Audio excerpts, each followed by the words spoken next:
Hey everybody, Guerrilla Filmmakers. My name is KNIVESMONROE. I'm a writer, director, editor, producer, fucking cinematographer. I've done everything, not because I can do everything and I'm so fucking special, but I've done it out of necessity.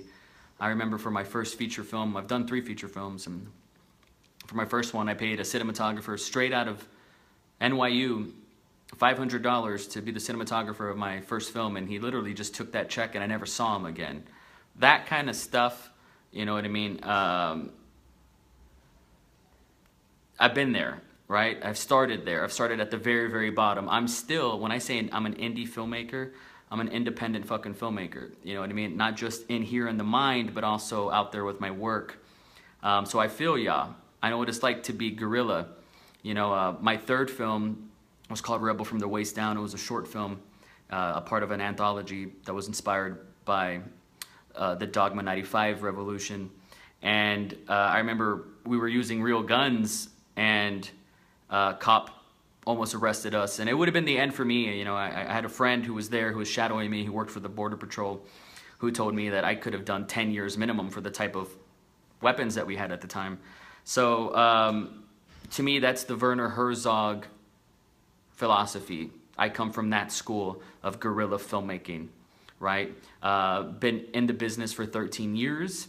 I've been fortunate and blessed and privileged enough to be able to sell some independent theaters out where I used to live in my hometown. Awesome, you know, my mother saw me in the newspaper, she was happy, that kind of stuff, right? So I don't say this to impress any single one of you. I'm not trying to impress anybody. I only want to impress upon you that I have bled for this business. I have cried tears of broken heartache for this business, and I do it time and time again because I love it. I love it. You know, you'll hear me say time and time again that I don't need your money. I just want you to know my name. That's it. That's what I'm all about. Filmmaking is my religion, and it's not just a tagline. It's my life, for better or worse. Filmmaking has saved me. You know what I mean? I wouldn't have half of what I have if it wasn't for filmmaking. Right now, I'm on my lunch break at the day job, doing a Facebook Live inside the Guerrilla Filmmaking group page because I have a lot of shit to get off my chest, and I feel like I have a lot of value to give you guys, and I know deep down inside you really want to hear it. Something that I feel is vastly, you know, not in the conversation, undervalued, is what I'm doing right now in front of your eyes. Okay? Thank you very much for joining me. I appreciate that. I'm about to fuck y'all's shit up with some deep, heavy truth. I want to take you back to 2012 when I made my first film, and I paid $300, not a lot of money, but I paid $300 to rent a local movie theater out that seated 400 people, and we sold it out. Needless to say, we made our money back. $300 for 400 people to watch our movie. Now, if you want to talk about Facebook advertising, we'll talk about that. If you don't know about that and you're a filmmaker, you need to educate yourself on some business. I know how I sound and the tone of my voice. I can understand that I sound like an arrogant, pretentious douche. But, you know, I didn't say I wasn't a wolf. I'm a filmmaker. And you have to educate yourself on business, guys. This is all about attention. This is all about eyeballs. This is about people watching your work. And, you know, I used to be an elitist, just like many, many of you. I only wanted to work with film. I only wanted people to see my movie in my certain aspect ratio, the way I colored it. You know, I wanted people to calibrate their screens if they were going to watch my shit. But the truth is, I've grown up a lot since then, and I've been burned by the business, and I've just grown up and educated myself. And I still do that every day. I'm a student of this game, and I realize people are going to watch their stuff on the phone. You know? They're going to watch my stuff on the phone. Guys, I released my first film for free after the movie theater on YouTube. It has 4,000 views. I've never really promoted it, to be honest. I mean, it just organically got 4,000 views, and it's been seen on multi-continent, you know, it's intercontinental. People have seen it in, you know, Japan, London, Australia, South America, Canada. That's pretty fucking cool, right? That's where technology's at. I want to talk about the evolution and where we're going and where we're at today. This is important, and pay attention. And this is the thesis of what this conversation is about. I'm open and I'm welcoming any questions that I feel like I can answer. If I don't know, I'll tell you the truth, I don't know. But something tells me I might be able to answer that. Let's go to the 1990s, where the pipe dream was to sell a script. You would make a movie because you were talented, right? And production companies were producing independent films at the time, you know, and you could put it in a film festival and become the next Quentin Tarantino, create the next Boondock Saints, create the next Clerks, be the next Robert Rodriguez, whatever it was. That's not the current state of the business today. That's not the way it works. There is no Robert Rodriguez, put it into a film festival, and then those people that make it are in the 0.03% statistically. Do the math, the data's out there. They're the exception, not the preview. Then it became, you know, do a pilot, shop the pilot around. It's Always Sunny in Philadelphia style. Show the pilot around. Maybe you can option it for HBO, FX, things like that. That used to be the mold. And I'm not saying it's not the mold, but today, the truth is today, as you guys have probably already done, you can just make your entire series off of $5,000, put it out there for free, right? So it's no longer about pilots, I feel, today. YouTube came around, a lot of people took it for granted, a lot of money was left on the table from, you know, people who are far more pretentious than me, far more elitist than I am, who are romantic about how filmmaking is supposed to be represented.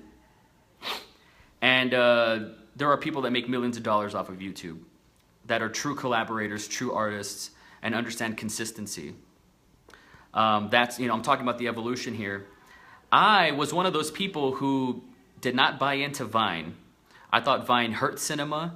I thought Snapchat in the beginning hurt cinema. And I was so elitist and pretentious that I, you know, looked down on Vine and said, this is garbage. This is ruining people's attention spans. You know, I had no idea. I wasn't aware. I didn't have the perspective that, you know, Vine is MTV, that Facebook Live is ESPN, that people watch everything on the phone now, on their time, on demand, and that's power. And that brings me to 2017 and where it's at right now. And I'm giving away this for free because I love you and I want to see it happen. And if I had something to do with it, yeah, my ego is fucking stoked. It's fucking stoked if I can fan these flames. But here's the future and here's the present right fucking now. If you're a filmmaker and it's about fast cash for you, you're gonna lose. You're gonna fail, you're gonna get hurt, you're gonna get into debt. It might not work out for you, right? So reevaluate that, audit that. But if you're a filmmaker for the long term and you wanna make movies until you're in the dirt, well then it's all about the eyeballs and it's all about the attention and where people are at right now.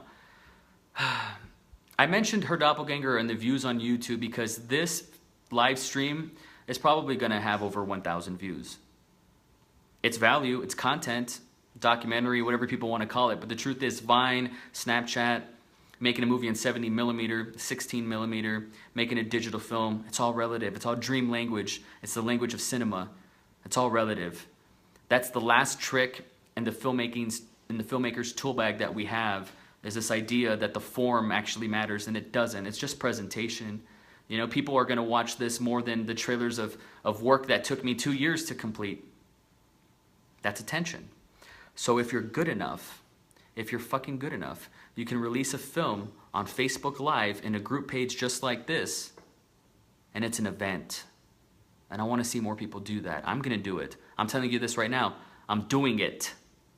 I'm actually doing it. I'm not just talking, trying to sell advice, and this isn't that. I'm doing it, and I need you to do it too. That's power. You think Netflix wants to compete with Facebook? But guess what? Facebook is competing with Netflix, Hulu, HBO Go. Just wait till the original content starts coming, and you know, there's Boy Meets World, the sequel, I don't know what, on Facebook Live. Wait till Disney releases a Marvel film on Facebook fucking Live. Think about that.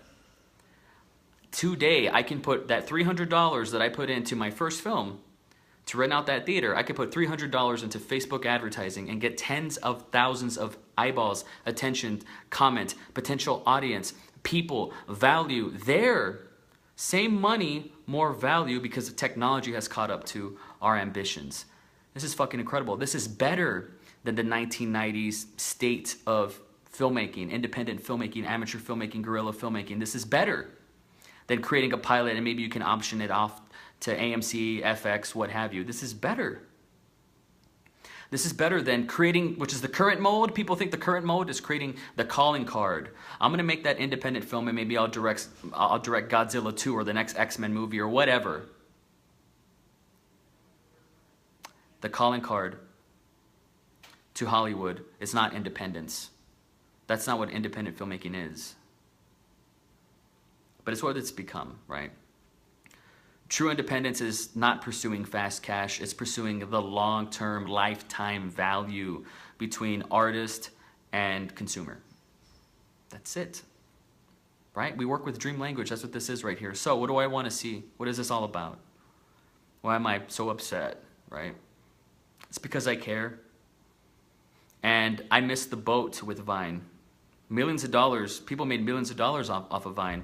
If I'm as good as I really think I am, I should have done that. I should have did that. That should have been me. People are blowing it right now with Instagram, with Snapchat, and Facebook Live. Facebook Live is, I think, the greatest arbitrage in filmmaking right now that is nobody's talking about. And for those that are on the up and up like me, they know what's up and they're gonna maximize it and I'm gonna maximize it. Guys, do this. Here's your 24-hour filmmaking challenge. Do this. This is the Knives Monroe Facebook Live challenge. And watch how this is gonna fucking turn shit up. Make a movie. Make a short film, make a feature, make a 10-episode series, whatever it is.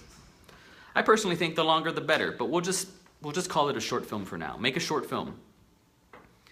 Maybe it takes you 3-4 shooting days to film it. Maybe it takes you 2-3-4 shooting days to film it, to record it, to block it. It takes you 2 days to edit it. Document that entire journey. Use an iPhone. Document the entire journey. Use a DSLR, whatever you want, however fancy you want to be. In tandem with your short film. So now you have two pieces of content. You have the short film and you have the making of behind the scenes, BTS. Use the BTS as the promotional material to shine light on the film. And here's what you do. Go to Facebook Live, go to the Guerrilla Filmmaking group page, go to whatever group page you want, create your own group page. Do it on your Facebook channel. Create a countdown of 10, 15, 20 minutes, 30 minutes, 29 minutes, 28 minutes, 27 minutes.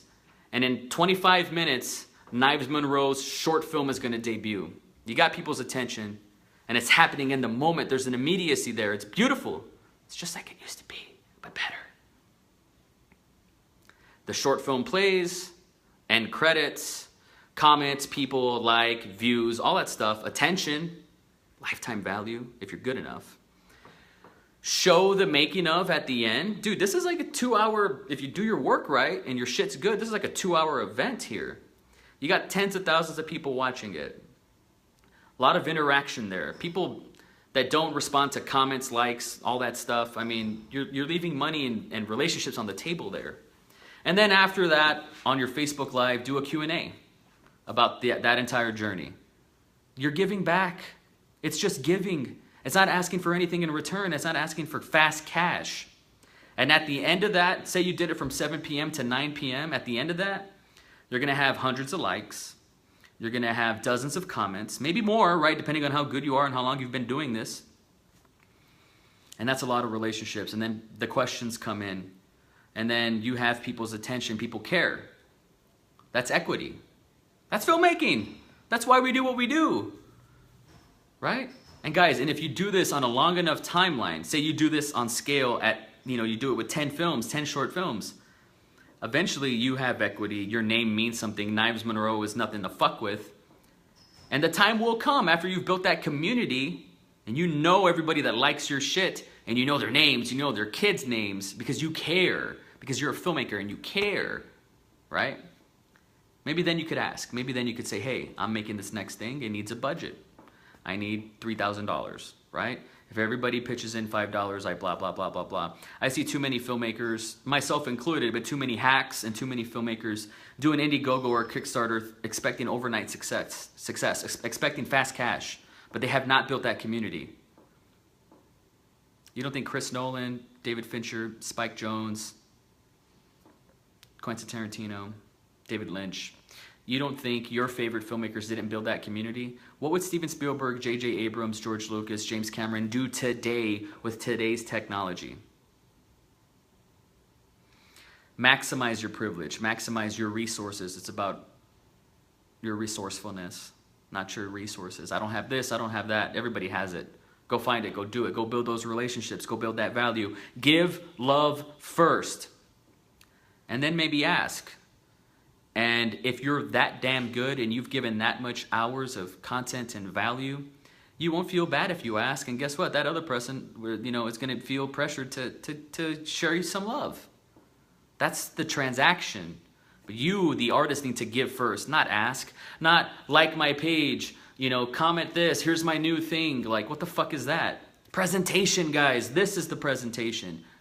Do the Knives Monroe challenge. I'm kind of tongue-in-cheek about that. I'm not going to go promoting that. But if you made a short film and you documented your behind the scenes of it and you dropped it in a group page like this, it would be straight fucking fire.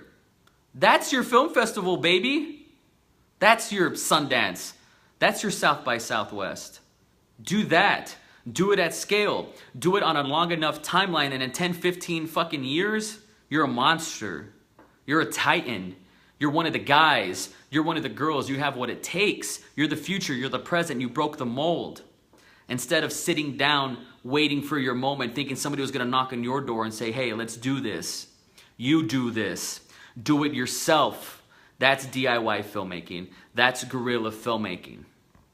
Thank you.